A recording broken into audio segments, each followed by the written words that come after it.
ನಿಮ್ಗೆ ಗೊತ್ತಿರೋ ಹಾಗೆ 27 ನಕ್ಷತ್ರ. ಆದರೆ ಒಂದು ನಕ್ಷತ್ರ ಇತ್ತು, ಅದು ಸೇರಿದ್ರೆ 28 ನಕ್ಷತ್ರ. ಆ ನಕ್ಷತ್ರ ಎಲ್ಲ ನಕ್ಷತ್ರಗಳಿಗಿಂತ ತುಂಬ ಶುಭಕರ, ತುಂಬ ಪವರ್ಫುಲ್. ಆ ನಕ್ಷತ್ರ ಏನಾಯಿತು ಅಂದರೆ, ಮಹಾಭಾರತ ಸಮಯದಲ್ಲಿ ಕೃಷ್ಣ ಪರಮಾತ್ಮಗೆ ಗೊತ್ತಾಯಿತು ಈ ನಕ್ಷತ್ರ ಇರೋ ಶಕ್ತಿ ಬಗ್ಗೆ ಕೌರವ ಕಡೆಯವ್ರಿಗೆ ಗೊತ್ತಿದೆ ಅಂತ. ಈ ಸಮಯದಲ್ಲಿ ಅಂದರೆ ಚಂದ್ರ ಈ ನಕ್ಷತ್ರದಲ್ಲಿದ್ದು ಹಾಗೂ ಅದು ಅಮಾವಾಸ್ಯ ತಿಥಿ ಹಾಗೂ ಸೂರ್ಯ ಮಕರ ರಾಶಿಯಲ್ಲಿದ್ದ ಆ ದಿನವನ್ನು ಕೌರವ ಪಡೆಯವರು ಯುದ್ಧ ಮಾಡೋಕ್ಕೆ ಸಿದ್ಧತೆ ಮಾಡಿದರು. ಅಷ್ಟು ಶುಭಕರವಾದ ನಕ್ಷತ್ರ ಯಾವುದು ಅಂದರೆ ಅಭಿಜಿತ್ ನಕ್ಷತ್ರ.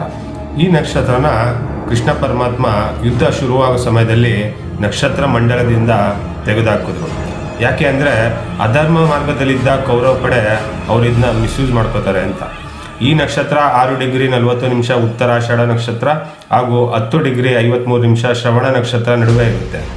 ಈ ನಕ್ಷತ್ರನ ಮುಹೂರ್ತ ಹಾಗೂ ಪ್ರಶ್ನ ಪದ್ಧತಿಯಲ್ಲಿ ಬಳಸ್ತಾರೆ. ಆದರೆ ಇಲ್ಲಿ ನಕ್ಷತ್ರದ ವಿಷಯ ಅಲ್ಲ. ಇಲ್ಲಿ ಕೃಷ್ಣ ಪರಮಾತ್ಮ ಧರ್ಮ ಮಾರ್ಗದಲ್ಲಿ ಅಂದರೆ ನಾನು ಇಂದ ನಾವು ಅನ್ನೋ ಕಡೆ, ಕರ್ಮ ಅಂದರೆ ಆಕ್ಷನ್, ಇಂಟೆನ್ಷನ್ ಹೆಂಗಿರುತ್ತೋ ಅದ್ರ ಸಲುವಾಗಿ ಏನು ಬೇಕಾದ್ರೂ ನಡೆಯುತ್ತೆ ಅಂತ ಡಿವೈನ್ ಎನರ್ಜಿ ಅಂದರೆ ಕೃಷ್ಣ ಪರಮಾತ್ಮ ಅವರು ಮಹಾಭಾರತದಲ್ಲಿ ಪ್ರೂವ್ ಮಾಡಿದ್ರು.